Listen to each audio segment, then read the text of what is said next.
სახელითა მამისათა და ძისათა და სული საწმინდისათა ჩვენთან არსხმით. დღეს არის ლაზარეს შაბათი. ლაზარეს დრეთით აღდგინების დღე, რომელიც ერთი კვირით ადრე უფალმა, ეს არის უფლის მიერ მოხდენილი უდიდესი სასწაული, ერთი კვირით ადრე, ვიდრე კიდევ უფრო დიდ სასწაულს გვიჩვენებდა და თვითონ აღდგებოდა მკვდრეთით. ანუ აღდგომის წინ ერთი კვირით ადრე უფალმა აღადგინა მკვდრეთით ლაზარე. ამ თემაზე ბევრი გვისაუბრია და სახარებაში წერია და განმარტებებიც უამრავია და რა ვიცარებაში და როგორ მოხდა ამის საკითხვა არ არის ძნელი ჩვენს დროში. მაგრამ თავი არის რომ რა იყო ამისი მიზანი. რატომ აღადგინა ერთი კვირით ადრე უფალმა ლაზარე. ლაზარე, რომელიც იყო თავის მეგობარი, ლაზარე, რომელიც ავად იყო და უფალს არა მარტო მისვლით არ მივიდა მასთან. იმიტომ რომ ღვთისდიდება უნდა გამოჩენილიყო, სიტყვით შეეძლო რომ განეკორნა და არც ეს არ გააკეთა, არამედ მივიდა და 4 დღის მკვდარი ლაზარე აღადგინა. რატო იყო ეს აუცილებელი აი ჩვენი სულიერი გამოხსნისათვის, კაცთა გამოხსნის განგებულება, ესე ეწოდება კაცობრიობის სასუფეველში შეყვანებას. რატო იყო ეს აუცილებელი? ეს იყო აუცილებელი, იმიტომ რომ სანამ უფალი აღდგებოდა მკვდრეთით, მიუხედავად იმისა, რომ მისი სიკვდილი უმძიმესი იყო ყველასთვის, განსაკუთრებით მისი მოწაფეებისთვის, მათ უნდა ქონოდათ ძლიერი სასოება. და უფალმა აჩვენა, რომ აი 4 დღის მკვდარის აღდგინებაც კი არის შესაძლებელი.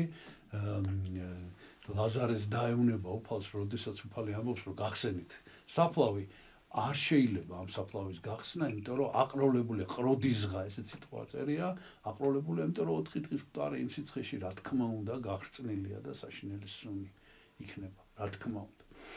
მაგრამ არა. რა თქმა უნდა არავითარი სუნი არ იყო.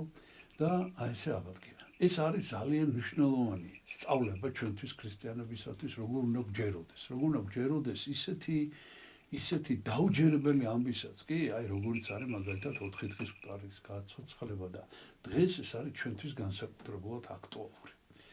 ჩვენ ვემშვიდობებით და უпростоრეთ მიწას მივაბარეთ უკვე სიონის ტაძარში, უწმინდესი და უნეტარესი სრულიად საქართველოს კათოლიკოს პატრიარქი და მცხეთა თბილისის მთავარეპისკოპოსი და ბიჭვინთისა და ცხუმაფხაზეთის მიტროპოლიტი დიდი მეუფე მამაი ჩვენი ილია.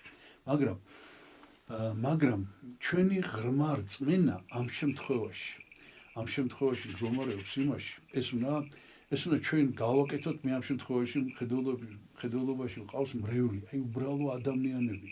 აი თქვენი ძლიერი რწმენით ჩვენ უნდა გამოვითხოვოთ ღვთისაგან, რომ ჩვენი პატრიარქი შეირაცხოს წმინდანად დაუყოვნებლივ. ეს არის ჩვენი ყველასი საერთო მოთხოვნა.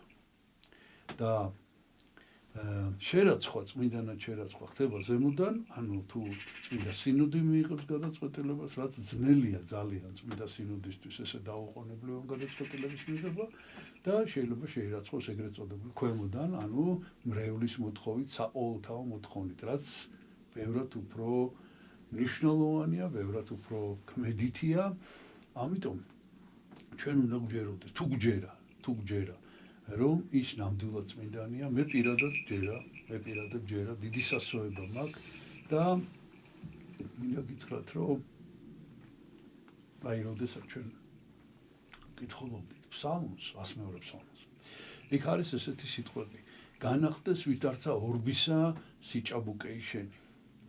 ეს ორბის განახლება ნიშნავს იმას, რომ ეს ვასილი დიდი ყვება ამას, რომ ეს ორბი ეს არის ფრინველი, რომელიც 500 წელი ცხოვრობს და შემდეგ მიფრინდება იმ ადგილას, სადაც დაიბადა და კვდება და შემდეგ აღდგება.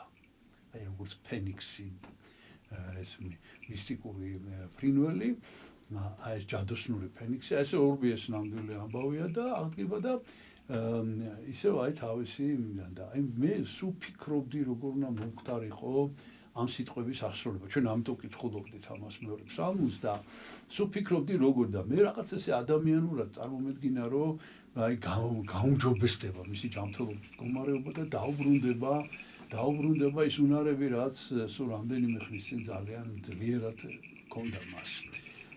მეტყველება, სიარულის უნარი იქმნება ყველაფერი. მაგრამ ის იყო ადამიანური გაიჭრა. და რა თქმა უნდა, თუ დაუბრუნდებოდა დროთა განმავლობაში ისე ახლა სულ ეს ხო არ იქნებოდა ალბათ, მაგრამ მე ამდენს არ ვფიქრობდი და აი დღეს ესე იგი სრულებით კაფიო და აშკარაა ის, რომ ფენიქსებრი განახლება მისი განახდეს ვითარცა ორბისა სიჭაბუკი შენი, ალბათ უნდა ნიშნავდეს დღესაც ესე ვარაუდით მის წინა ჩერაცხვას და მეკითხებიან და გვეკითხებიან საერთოდ რომ გავაგრძელოთ თუ აი რა ვქნათ ამას მეორე ფსალმთან დაკავშირებით. მე ყველას ვეუბნები ესე რომ 40-მდე გავაგრძელოთ ყველამ როგორც კითხულობდით, მაგრამ ვისაც აქვს ეს სასოება მის წმინდანად შეიძლება მე პირადად ვაპირებ მის წმინდანად შერაცხვა და ვიკითხო ყოველდღე ეს ფსალმური და მოგიწოდებ თქვენც. და მე ვფიქრობ რომ ეს დღევანდელ დღესთან არის კავშირი მართალი ლაზარეს აღდგინებასთან.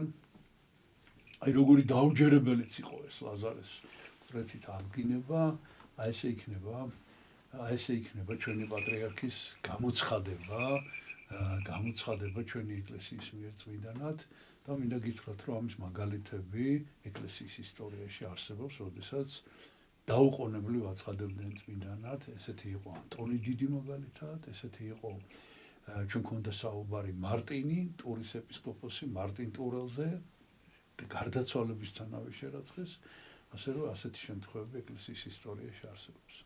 ღმერთმა დაგლოცოთ ჩვენთან არს ღმერთი. არს და იყოს.